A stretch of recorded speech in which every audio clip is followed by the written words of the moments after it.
Hello mga ka-angkol, nandito na naman si uncle nyo. Ayan, tingnan nyo, walis-walis ng mukhang hindi walis. Dito nga pala magdi-display tayo ng ating mga paninda. Tinitinan muna, inaayos-ayos ko muna, pampalipas oras. Ciao! Ayaw ko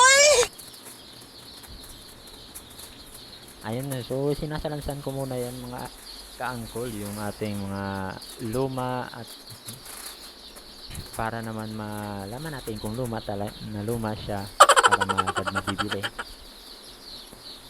So ayan, naghahanap na nga ako yan ng daga. Ayan no, bigat na bigat si uncle nyo. Akala nyo naman, napakabigat niyan.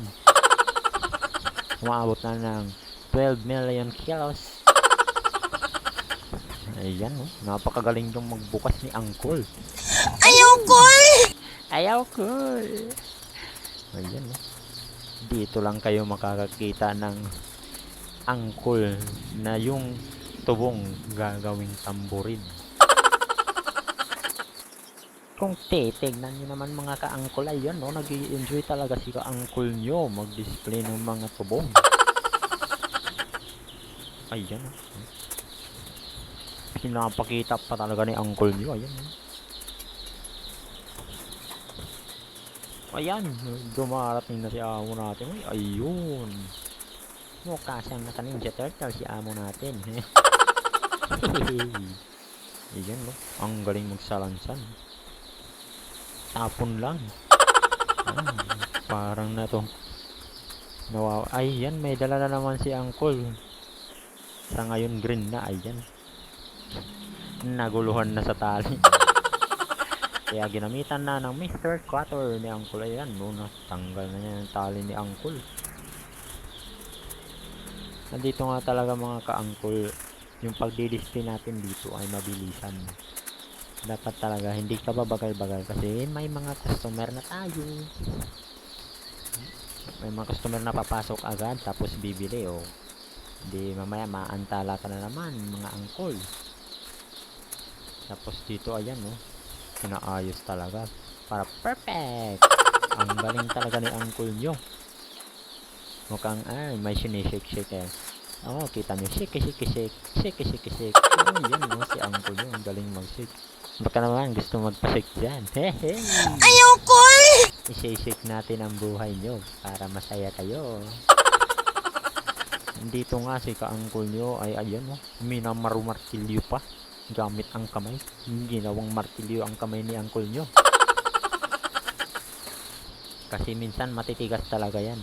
Yung mga bago. Yung mga bagong tubong nalabas galing sa sako, matigas talaga yan mga uncle. Ayan. Ang bilis ng kamay ni uncle. Naka-forward kasi. Ayan o. Naguguluhan na si uncle nyo. Hindi alam kung anong gagawin. Nilagay ko na pala dun sa likod yung iba kasi nga para mas maganda. Yung mga luma yun. Ayan o. Pinakita pa na maliit na lang. Bakit mo pa sinauli uncle? Dapat dito mo na lang. Ayan o. Sinalansan ko na naman yung isang tubong. Ay, mga luma na naman. Oh, wata! Ayan si uncle nyo. At dito nga guys, ay ayan. May butas dyan na nakita ako. Kita ko yan na may butas tapos nahulog. Nako po. Pero okay lang yan mga uncle. Ang maganda, mahalaga. Ayan no. Ayun. Ayun, kumukuha na si uncle nyo. Ay, ayun, nabigatan si uncle nyo. Ay, si uncle nyo. Grabe naman si uncle nyo. Ay, ayan no.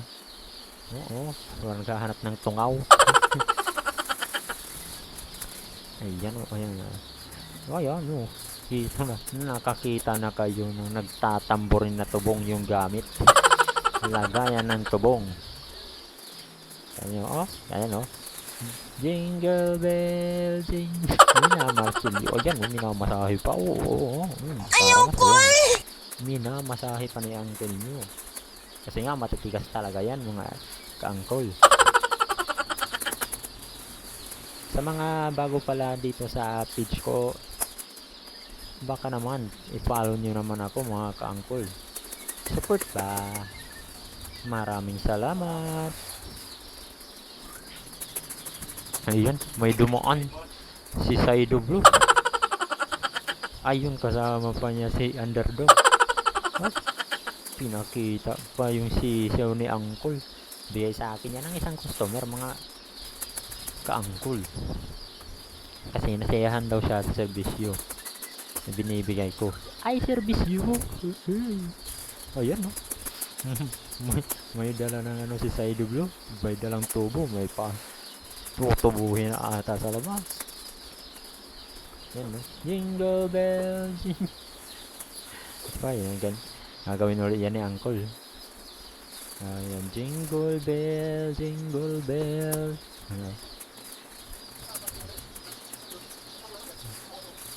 Jingle bell, jingle bell, jingle all the way. Ayan. Ayan, no? Ginawang tamburin na naman ni Uncle yung tubong. Naku po. Isa to sa mga medyo mahirap. Yung matitigas talaga dyan. Masakit sa kamay. Ay, kapapalo ko dyan. Ayan, no? Pinalo-palo na namang parang ikaw pinapalo. Ay! Papaluin kita. Ayan, no? Lalagay ko pa sana yung iba dyan. Kaso, masikip na. Yung, ay, masikip. Ano yung masikip? Oo. Dumudumi na naman yung isip nyo, mga idolo. Masikip yung lagayan ng mga feeds natin. Ako po. Ang dudumi nyo, ha? Ayan. Malapit na tayo dito matapos. Ayan, no? Pupunta na tayo sa likod. Kasi ayusin namin yung likod na naman.